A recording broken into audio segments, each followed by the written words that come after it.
Right now at 6, a high-stakes decision for a local mother accused of killing her 2 young children more than a decade ago. We're live from the courthouse to hear what will be debated in the Katherine Hoggle case. Attorneys for a former Olympian want a vandalism case permanently tossed, the latest in the saga surrounding the reflecting pool. Some expectant mothers scrambling as a longtime D.C. maternity option faces an uncertain future. It's a story you'll only see here on Fox 5. And the heat turns up today with some scattered storms in the mix. Tucker's tracking your hour-by-hour forecast to let you know when they're expected to hit. Your news at 6 starts now.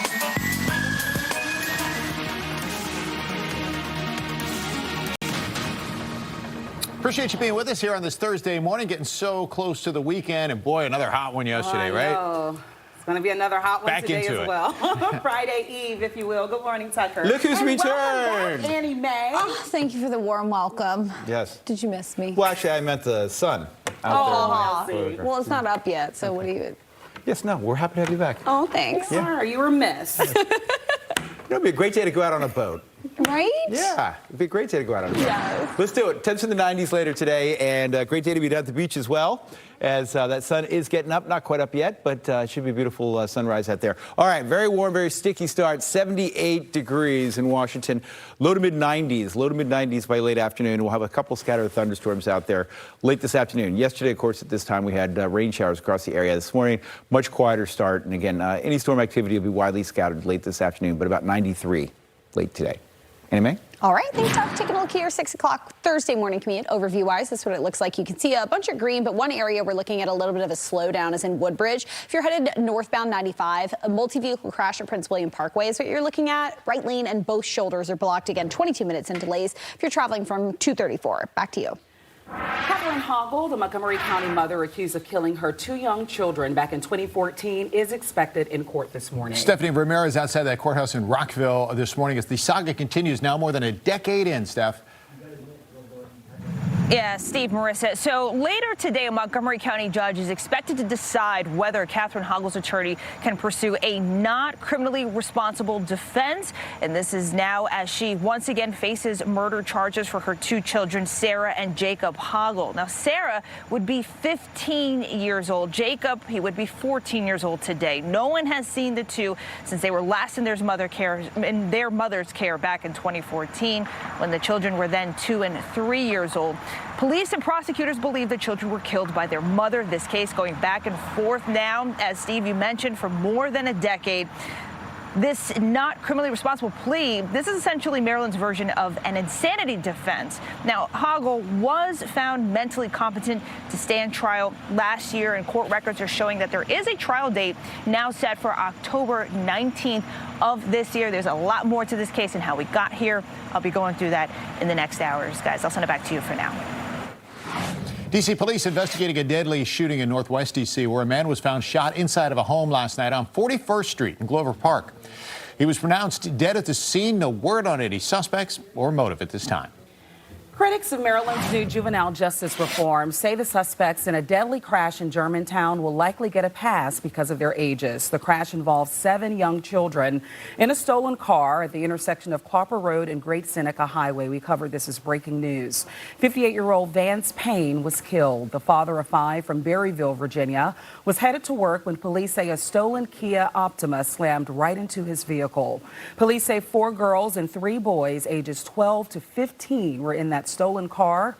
The driver was a 13-year-old boy. The bus driver, meantime, charged in that deadly I-95 crash in Stafford County, is now out on bond. Jing Dong now staying at a home in Northern Virginia as a condition of his bail. He's charged with 5 counts of involuntary manslaughter in that crash back in May. They killed 5 people and injured dozens more.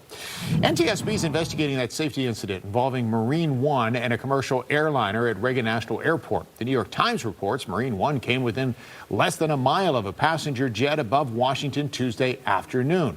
Marine One took off from the White House with the president on board, apparently without air traffic controllers halting commercial flights at Reagan. The safety step was implemented after last year's deadly midair collision over the Potomac. The White House said at no point was the president in harm's way. The FAA said they are reviewing the incident. Almost 6:04 on your Thursday morning. We love the shot so much. It was so nice. We had to do it twice live out in Ocean City. And man, that's a good place to be Somebody's for out today's heat. walking their dog on the boardwalk. Yes. And right at the top of the hour at 6, we saw some other folks out there on the boardwalk. The birds are loving it. So busy morning, it seems, on the beach. Yeah.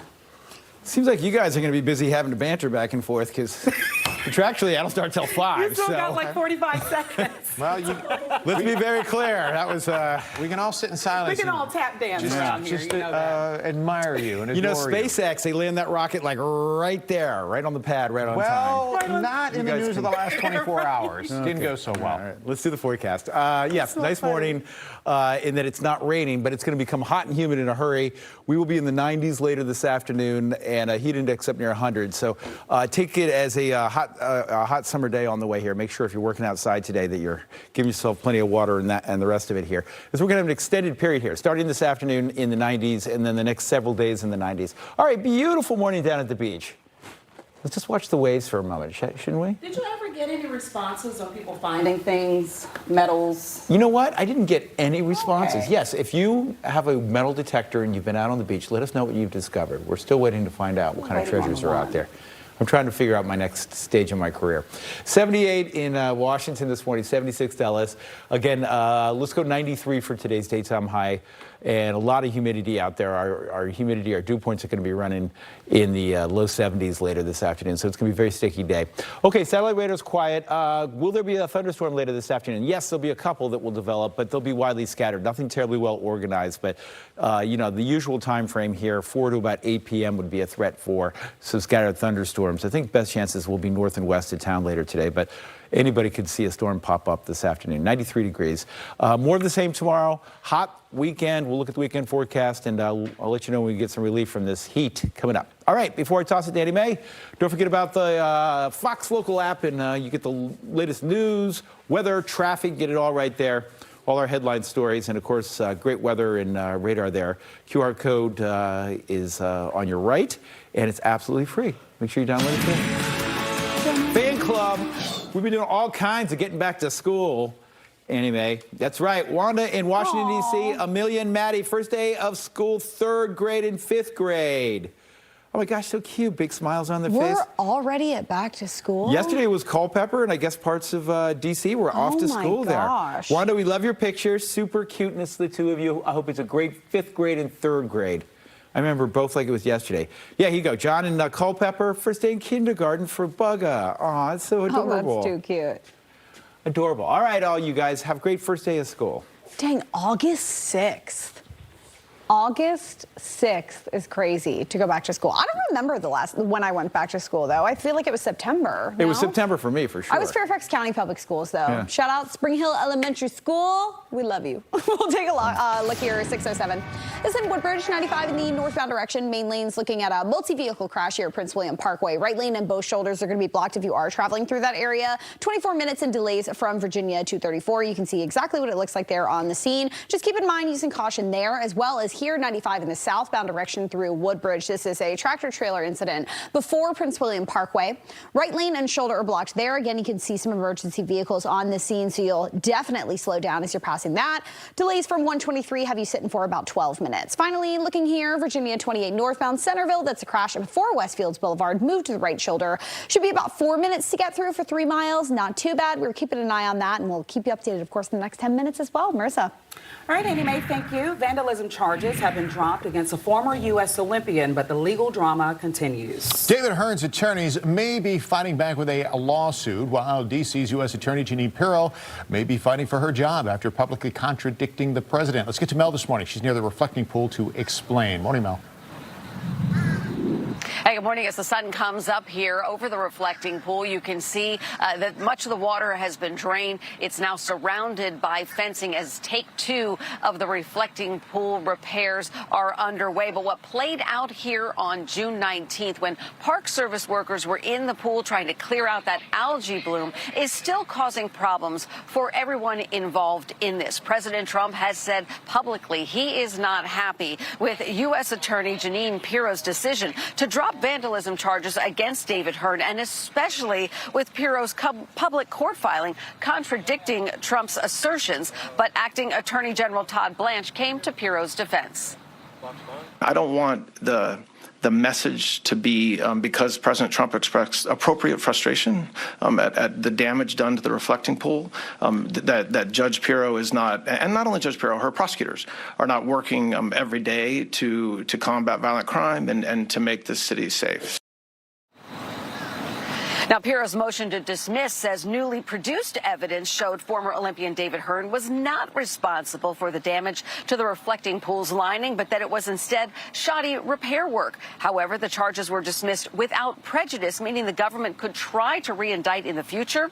Hearn's lawyers are now asking the judge to dismiss with prejudice, which means charges could not be brought against Hearn in this case again. Charges were also dismissed against 3 other people who were charged with vandalism relating to things here at the reflecting pool. And yes, when Fox 5 asked Hearn's attorney what they did plan to do going forward, they did say they were considering a counter lawsuit against the government.